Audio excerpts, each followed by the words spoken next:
my name is Riska Fauziah, 33.2C.07, and I would like to do the task for meeting 2 in active listening. Part 1. Complete this text. Baby Caterpillar was tired. All summer long she had been traveling slowly through the green world where she lived, and feeding on the green leaves that grew near her home. Now autumn had come and Mother Nature had given a holiday to the leaves who put on their new dresses of red and gold and played tag with the breezes. Baby Caterpillar wanted to play too, but could not run so fast as the happy little leaves, and she grew very tired and thought she would take a nap. So she found a cozy place among the branches of grapevine and made herself a soft, silky blanket.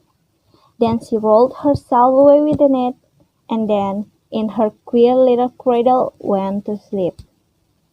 One night, late in the fall, Jack Frost came over the hill. He spied the cradle swinging to and fro, and began to play roughly with it. For he is a roguish little fellow, and touches everything that comes in his way. But the warm blanket hid the little sleeper, so that Jack could not find her. By and by, King Winter came, bringing beautiful snow blankets to Mother Nature's flower babies. He gently rocked the cradle and he patted and whispered, "Sleep, baby, sleep. You have no need of my blankets." At last spring came with the sunbeams, the best and merriest of Mother Nature's helpers. They awoke the flower from their long winter nap, and called to the birds and the brooks to begin their songs. When they come to the little brown cradle, they stopped to rest, and Baby Caterpillar began to get very warm under the thick blanket. She woke up and stretched herself, and her cradle broke, and she came out to greet the spring. But what a change! Instead of the old dingy dress that she went to sleep in, she now had a beautiful yellow one, and instead of crawling among the leaves, she flew up and away into the sweet spring air to play with the sunbeams and flowers, and the little children called her a butterfly. Part 2. Complete the dialogue. So Meg, you are talking about being in the military, and you said you were a medic. Can you explain what that is? Yeah, so a medic, which now I believe is called health care specialist, is, I always say it's kind of similar to being like a paramedic, where it's not a full nurse job. I think nurses have more training like in civilian side nurses, but similar to paramedic, where you have certain like minor procedures that you are trained to do, and high level things that just an EMT like doing IVs and giving shots and stitches and things like that. And you're trying it because it's the military. You're especially trained for emergency situations and how to treat someone who has maybe some serious life-threatening wounds. So that's magic. Wow, that sounds like a really difficult job. I mean, it's not your typical just soldier job. You must have had a lot of schooling and education. I had.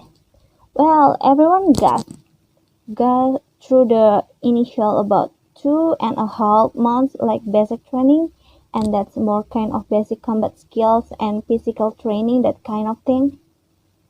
And then I had 4 months past that to train to be a medic. So we went through like emergency medical technique course, just like civilian side. I got certified with that.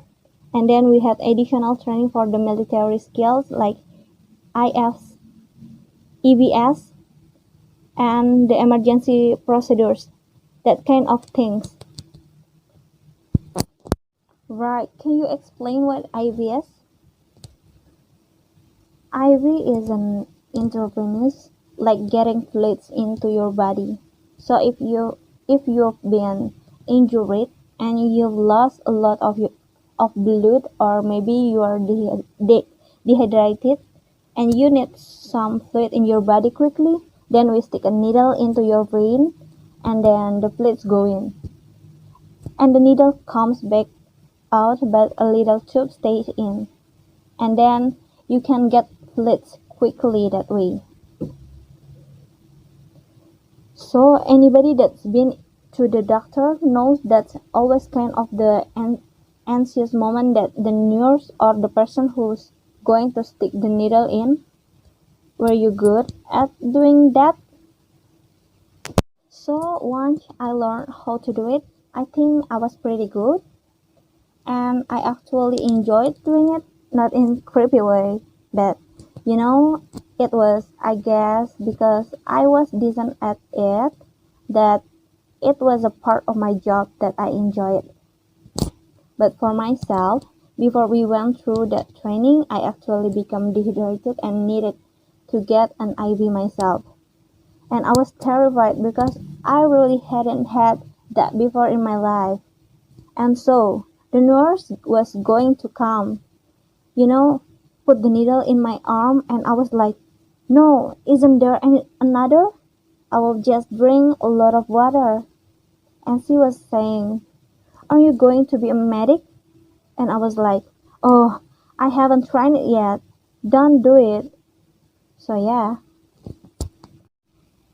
Oh, that's cool. Yeah, I was recently in the hospital and they had me strap up for both blood and for the water, the intravenous drip, and it's annoying because you can't really move. Like if you want to get up and walk anywhere, you are stabbed with all these tubes, and it's not very convenient.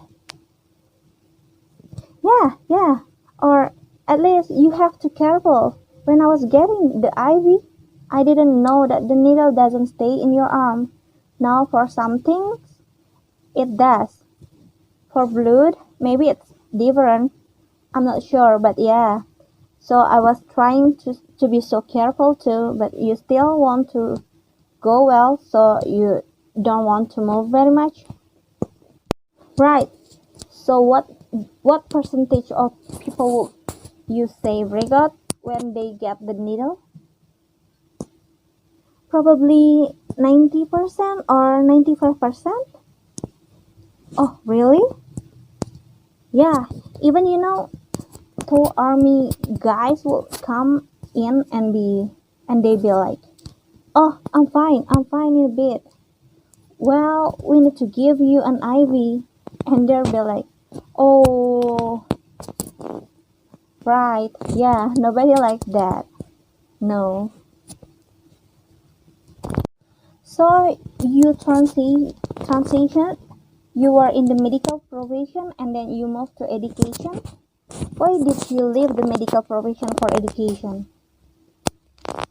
Yeah, that's interesting because I became a medic in the military because I thought after when I could continue college that I would be a nurse or doctor. But my time serving as a medic helped me learn that that was not what I want to do for my career after all. So I definitely am glad that I have those skills and the things that I learned and was able to experience. But I had English had kind of been off the back burner. So then I said, okay, let me revisit this.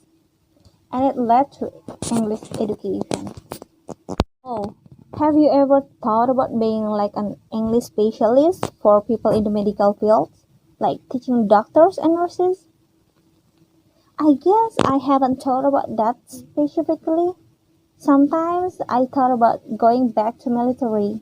They do have something like English school in the military, and so I guess that will be related. Also, it could be, yeah. So that will be interesting. Something to think about. Part 3. Answer the question correctly through the audio. Number 1.